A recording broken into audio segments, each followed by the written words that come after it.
दोस्तों, आपने आजकल देखा होगा लोग बात बात पर मुंह से गंदे शब्द निकालते हैं और हंसी मजाक में आपस में गाली से बात करते हैं।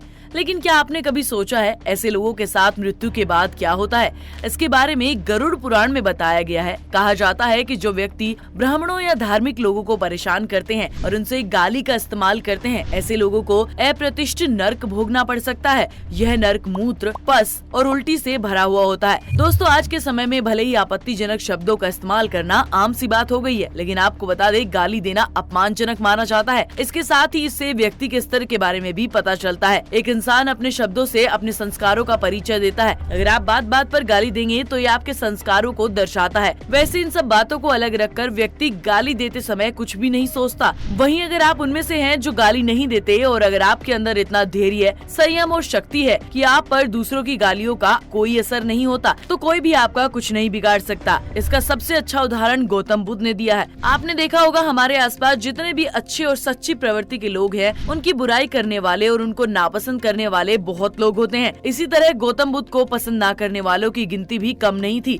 वहीं एक कहानी की माने तो एक बार गौतम बुद्ध को रास्ते में कुछ लोगों ने अपशब्द बोलना शुरू कर दिया। वो लोग रुकने का नाम नहीं ले रहे थे, बस लगातार गालियां दिए जा रहे थे। जब थोड़ी देर में वो चुप हुए तो बुद्ध जी ने पूछा, अगर आपकी बात खत्म हो गई है तो क्या मैं जा सकता हूँ? बस फिर क्या? इतना सुनते ही सभी लोग देखकर हैरान हो गए कि इतनी गालियां सुनने के बाद भी बुद्ध पर कोई असर कैसे नहीं हुआ। इसके बाद उन लोगों ने कहा कि हम कोई बात नहीं कर रहे, बल्कि तुमको गाली दे रहे हैं, लेकिन तुम पर इसका असर क्यों नहीं होता?